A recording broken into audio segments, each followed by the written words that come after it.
Hi, today I'm going to help you eliminate the confusion regarding has, have, and had. I will also tell you the correct usage of has, have, and had. So this is going to be a detailed video about has, have, and had.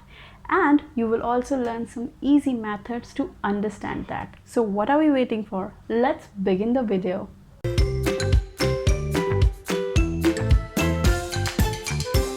Hi, my name is Soumya and welcome to my channel Let's Chat and Learn, because the more you chat, the more you learn. So let's first talk about the word have. As we all know that the word have is a verb, right? And we use have mainly in present perfect tense, isn't it? And have can be only used with I, we, you, they, or plural nouns.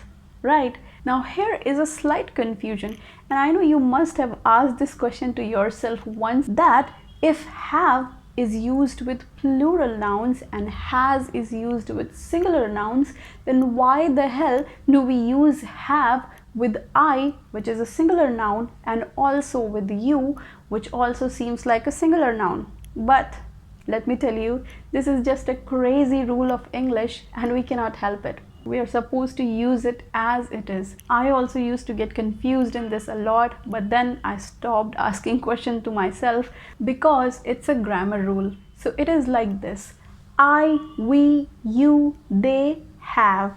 We use have with all of them, right? Now let's see some sentences. I think we have met before. We have made a big mistake. They have a very big house. You have given her everything. Now let's see how we use have in negative sentences. So in negative sentences, we use not or no after the verb have. So it is have plus not, which is haven't. But something you need to keep in mind is that this haven't, which is a contraction of have plus not, can be used only in informal conversations and informal writings. But when you are talking somebody formally, or when you are writing something formally, then you are not supposed to use haven't. Then you will use have and not separately. So have not, because haven't is a kind of informal way of writing. Now let's see some negative sentences. I haven't seen her for 2 years. They haven't come to meet me. You have no patience. We have no money left. In interrogative sentences, we use have in the beginning of the sentences. For instance, have you seen my pen? Have we met before? Have they got my gift? Have I gone crazy? And that's it, we are done with have. Now comes has. And let me tell you, has is also used in the present perfect tense.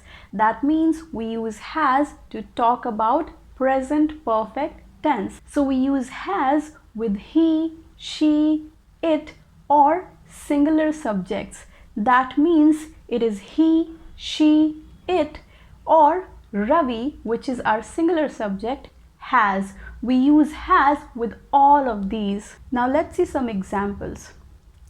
He has a pen. She has a cat. Ravi has passed the test.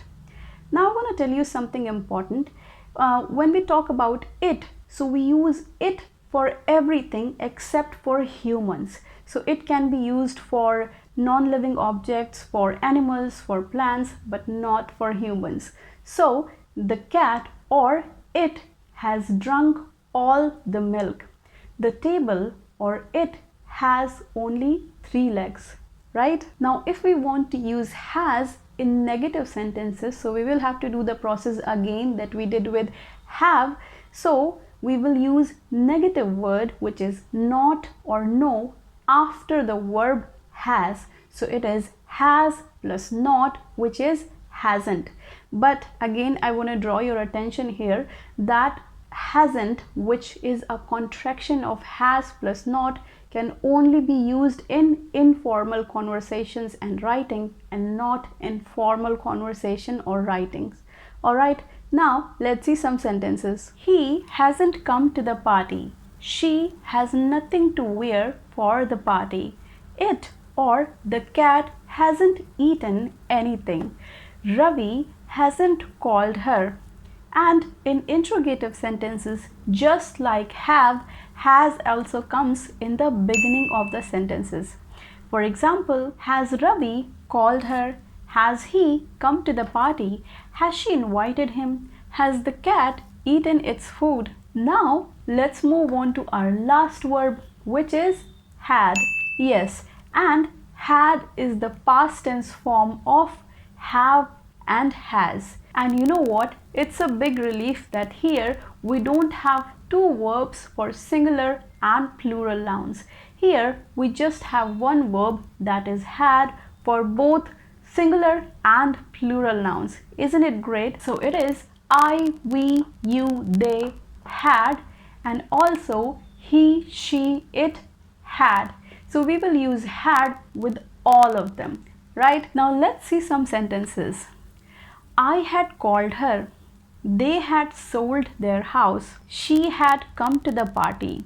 He had invited her. You had thrown my shirt, right? The shirt or it had worn out, so I threw it. Now before ending the video, let's see some negative and interrogative sentences related to had. I had no idea what she said. I hope you understood what I said. Right? They hadn't sold their house. They had not invited him. She had not cleaned her house. Some interrogative sentences, and in interrogative sentences, had will come in the beginning of the sentences. For instance, had she gone to meet him? Had they sold their house? And with this, we have come to the end of this video. I hope you have learned the correct usage of has, have, and had, and I think after today you will have no confusion while using these three verbs, isn't it? And please do subscribe to my channel and hit the like button if you liked the video, and also share this video as much as you can. Thank you so much for watching. Have a great day. Bye.